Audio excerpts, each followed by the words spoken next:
The day I discovered my sick son's medicine money was gone, I thought we had been robbed. I never imagined the thief would be my own sister. But the moment I played the hidden camera footage in front of my entire family, every person in that room fell completely silent, because the truth was even uglier than I had feared. My name is Emily. I'm 34 years old, and if there's one thing every parent understands, it's this: when your child is sick, you'd give away everything you own to keep them alive. My 7-year-old son, Mason, had been diagnosed with a rare autoimmune disease 2 years earlier.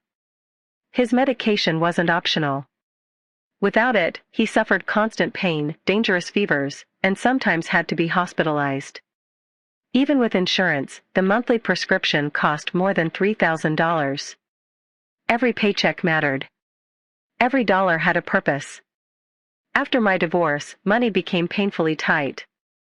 I worked mornings at a medical office and cleaned office buildings at night. I barely slept. But every month, somehow, Mason got his medicine. That was all that mattered. My younger sister, Rachel, had always lived differently. She hated working. She loved expensive handbags, weekend trips, and showing off a lifestyle she couldn't actually afford. Whenever she ran out of money, she called our parents. If they refused, she called me. At first, I helped. $100 here. $200 there. Eventually I realized the emergencies were never emergencies. They were shopping sprees. When I finally started saying no, she became cold. She'd tell relatives I was selfish. Mom believed every word. She's your sister. You should help.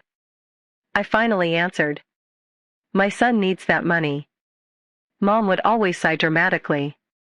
Family should sacrifice for each other. I wanted to scream. Wasn't my son family too? 3 months before everything happened, friends from church organized a fundraiser to help with Mason's treatments. People donated because they genuinely cared. Some gave $20. Others gave hundreds. One elderly woman quietly handed me an envelope containing her entire monthly sewing income. I don't have grandchildren. She smiled. But I hope this helps yours. I cried all the way home. I placed every donation inside a locked fireproof box hidden inside my bedroom closet. That money wasn't for vacations. It wasn't for bills. It wasn't even for groceries. It was only for Mason's medicine. Nobody knew where I kept it. Or so I thought. One Friday afternoon, I opened the box to pay the pharmacy. Almost $5,000 was gone. I checked again. Again. Again. My hand started shaking. The lock wasn't broken. The box wasn't damaged. Someone had opened it with a key. I searched the house. Nothing else was missing. Only Mason's medicine money. I couldn't understand it.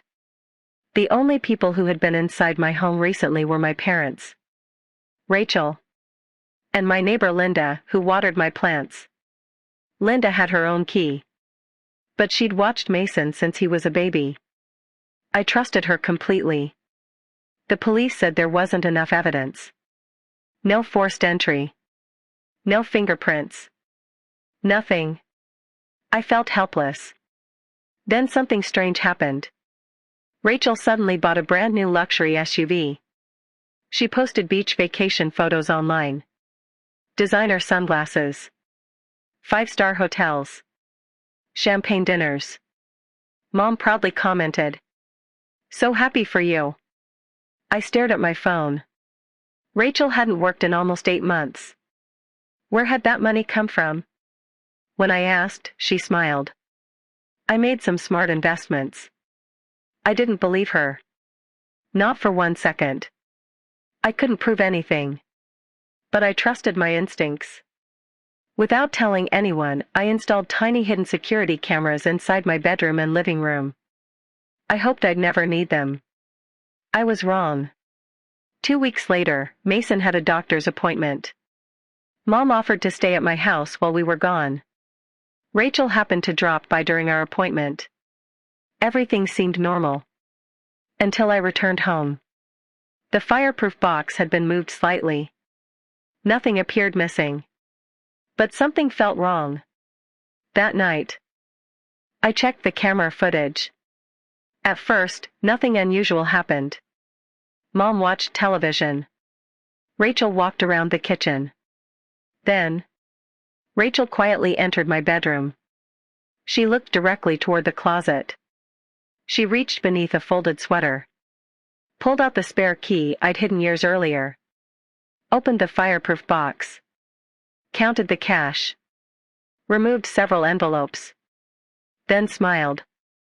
But the next 30 seconds shattered me. Mom walked into the room. She saw Rachel holding the money. She didn't stop her. Instead, she whispered, "Take only what you need." Rachel laughed. "Emily won't notice." Mom actually nodded. "I'll distract her." I couldn't breathe. The betrayal hurt worse than the theft. My own mother had helped steal medicine money meant for her grandson. I cried until sunrise. Then I made a decision. I wasn't calling them. I wasn't confronting them privately. They had embarrassed me enough. The truth deserved an audience. That Sunday was Dad's 70th birthday. The entire family gathered at my parents' house. Rachel arrived driving her new SUV. Everyone admired it. "What a beautiful vehicle." Mom smiled proudly. I stayed quiet. After dinner, Dad thanked everyone for coming. Before dessert, I stood. "I actually brought something I'd like everyone to see." Rachel looked confused. Mom suddenly looked nervous. I connected my laptop to Dad's television. Rachel frowned. "What is this?" I pressed play. The room filled with silent security footage. Everyone watched Rachel unlock my fireproof box, remove the cash, stuff the envelopes into her purse. Then, Mom entered. Their whispered conversation echoed through the room. "Take only what you need. Emily won't notice." Nobody spoke. Not one word. Even the grandchildren stopped moving. Rachel's face turned white. Mom burst into tears. Dad stared at the screen in complete disbelief. Finally, he quietly asked, "Was that Mason's medicine fund?" I nodded. "Every dollar." Rachel suddenly stood. "I was going to pay it back." I looked directly at her. "When?" She couldn't answer. Mom grabbed my hand. "It was a mistake." I pulled away. "No. A mistake is forgetting a birthday. This was stealing from a sick child."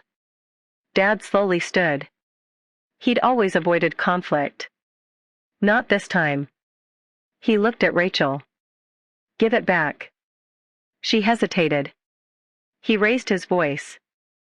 "Now." Rachel finally admitted she'd already spent almost all of it. The room erupted. Relatives who had defended her for years suddenly understood. Then came another shocking twist.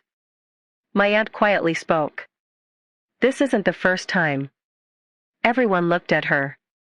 She explained Rachel had borrowed money from several cousins using fake medical emergencies. She'd never repaid any of them. Another uncle admitted she'd stolen jewelry years earlier. Story after story surfaced.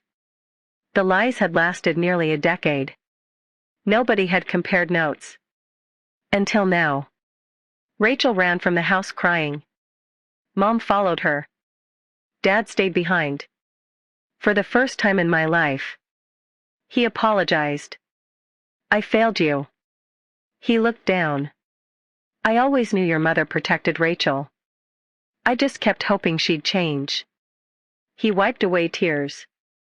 "I should have protected you instead." A week later, detectives contacted me. One of my cousins had reported Rachel for separate financial fraud. My security footage became important evidence in multiple investigations. Rachel eventually accepted a plea agreement. She was ordered to repay the stolen money through restitution and community supervision. She also had to sell the luxury SUV she'd bought with stolen funds. But the biggest surprise came from Dad. Without telling anyone, he sold his fishing boat. It had been his dream retirement purchase. He handed me a cashier's check. I can't erase what happened. His voice cracked. But Mason shouldn't suffer because I stayed silent. I hugged him tighter than I ever had before. Months later, Mason's health improved. His treatments were finally consistent again. One afternoon, he asked, "Mom, why does Grandpa visit so much now?" I smiled. Because sometimes people spend a lifetime learning how to become the family they should have been all along. Today, Dad comes every Saturday. We cook together. He reads stories to Mason. They've become inseparable. As for Mom, she still tries reaching out. I hope one day she'll truly understand what she did. Forgiveness is possible. But trust has to be rebuilt one honest choice at a time. Sometimes people ask why I showed the hidden camera footage to the entire family instead of handling it privately. The answer is simple. Because the theft happened in secret. But the lie survived because everyone stayed silent. The moment that video played, my sister didn't just lose the stolen money. She lost the mask she'd worn for years. And in that silent room, while everyone stared at the truth on that television screen, I realized something I'll never forget. The greatest justice wasn't hearing my sister apologize. It was knowing that my little boy's life would never again depend on people who valued money more than they valued him.